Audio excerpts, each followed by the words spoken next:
Meus irmãos, boa noite, a paz do Senhor, uma noite abençoada para todos vocês, que o Senhor venha falar conosco, pela misericórdia dele, nessa noite de sexta-feira.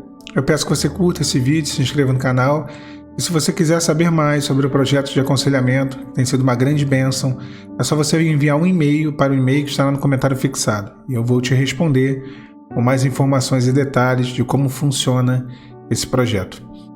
Os processos de Deus na vida do homem, eles não podem ter uma intervenção humana.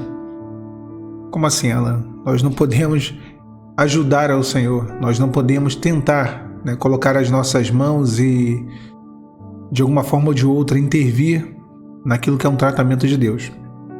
Isso em qualquer instância, quer seja na nossa vida, nós não podemos querer ser ajudantes do agir de Deus, ou quer seja na vida de uma outra pessoa. O processo do Senhor, ele se cumpre da maneira que Deus quer executar. E o Senhor, ele leva as circunstâncias, às vezes ao extremo, para conduzir a pessoa a um cenário de arrependimento. Quando o filho pródigo ele sai da casa do seu pai, ele abre mão de tudo, do anel de filho, ele abre mão das sandálias, ele abre mão das vestes, ele abre mão do direito de receber até mesmo ali o status que era conferido ao seu pai e era estendido a eles, os dois filhos. Então ele abre mão disso tudo. E ele vai para uma terra longínqua. O texto bíblico diz isso. Ou seja, ele não se distancia pouco da casa do pai. Ele se distancia muito. Ele vai para bem longe da presença do pai. E o homem, muitas das vezes, e aqui o homem colocando as nossas vidas, pessoas que amamos, pessoas que conhecemos, quando o homem ele escolhe um caminho em rebeldia, em rebelião, em contrariedade, desobediência à vontade de Deus, é isso mesmo, ele se distancia, ele vai para bem longe da casa do Pai. A casa do Pai tipificando aquilo que é o querer, aquilo que é a vontade de Deus para a vida do homem. Só que o Senhor, ele cria circunstâncias. É claro que o texto ele fala de um pai que tem o seu filho que vai embora, e quando esse filho vai embora, ele se esquece da casa do pai, na parábola do filho pródigo. Ele se esquece totalmente, e abandona ali a sua herança, ele pega a sua parte da herança, mas abandona aquilo que ele poderia ter como herança futura. Ele pega a sua parte da herança até aquele momento. Ou seja, ele dizia, ou ele pensava, que aquilo que ele tinha por herança até aquele dia que ele foi embora já era o suficiente, ele não tinha nada mais a acrescentar, nada poderia ser acrescentado, ou o que poderia era dispensável.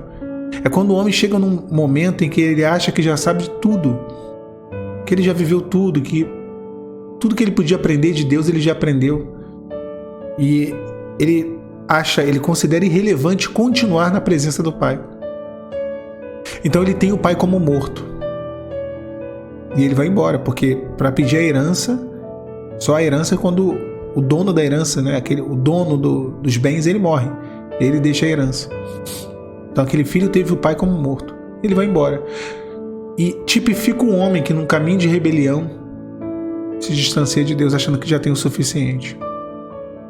Mas como eu disse, o Senhor ele cria circunstâncias. Houve uma grande fome na terra e ninguém lhe dava nada. Essa parte do texto é bem interessante, porque se alguém desse alguma coisa para ele, ele nunca sentiria o desejo de retornar para a casa do pai. Imagina se o pai fosse atrás dele e levasse quentinha, marmita para ele.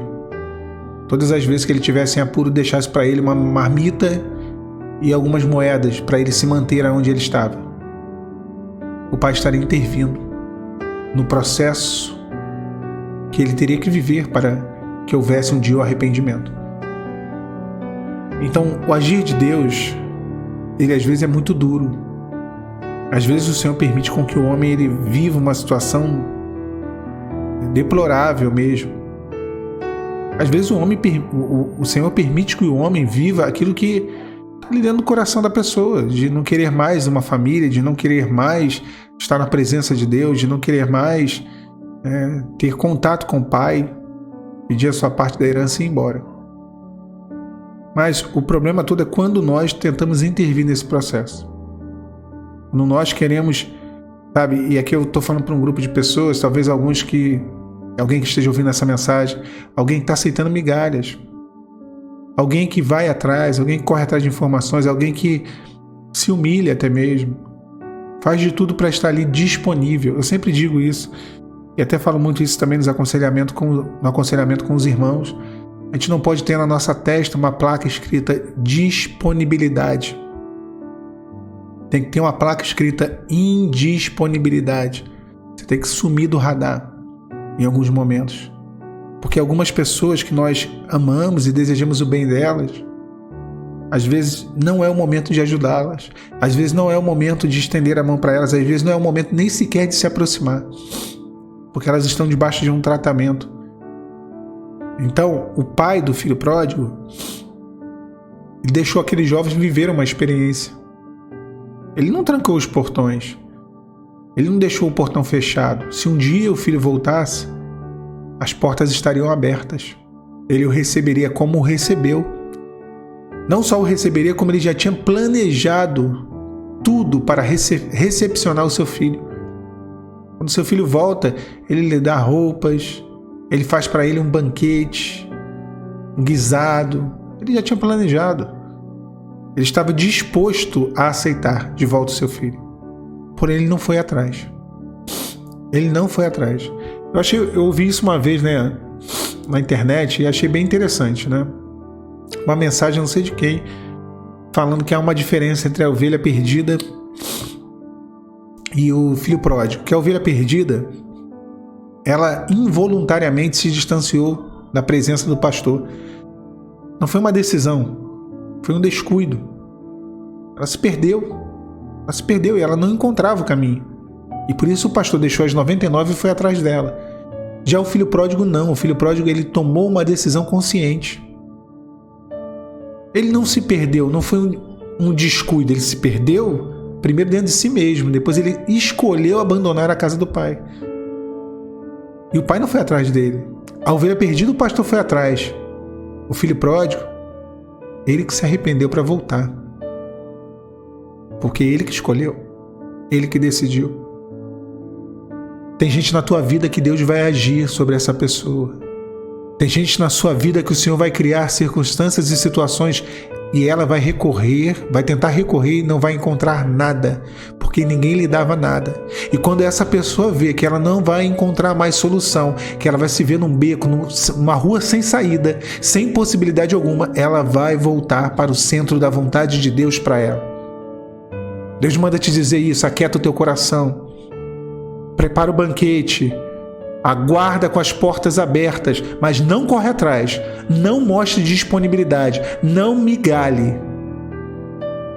Deixa Deus agir, porque Ele vai criar uma situação, Ele vai criar as circunstâncias, como aconteceu no caso do filho pródigo, onde ele viu aquela miséria, aquela destruição. Ele mesmo comparou. Ele falou, olha o que eu estou vivendo aqui, olha o que eu estou comendo. Um jornaleiro, ou seja, um trabalhador da jornada de um dia, um jornaleiro, é melhor tratado do que eu estou agora sendo tratado, é melhor tratado na casa do meu pai. Ele mesmo comparou, ele mesmo fez um contraste entre o que ele tinha e o que ele estava vivendo, entre o que ele abandonou, o que ele deixou para trás, o que ele perdeu e a miséria que ele estava. Deixa Deus agir. Deus é especialista em conduzir o homem ao arrependimento. Fez isso comigo, fez isso contigo. Deixa Deus agir. Ele fará na vida dessa pessoa. Que Deus te abençoe nessa noite, meu irmão, minha irmã. A paz do Senhor Jesus.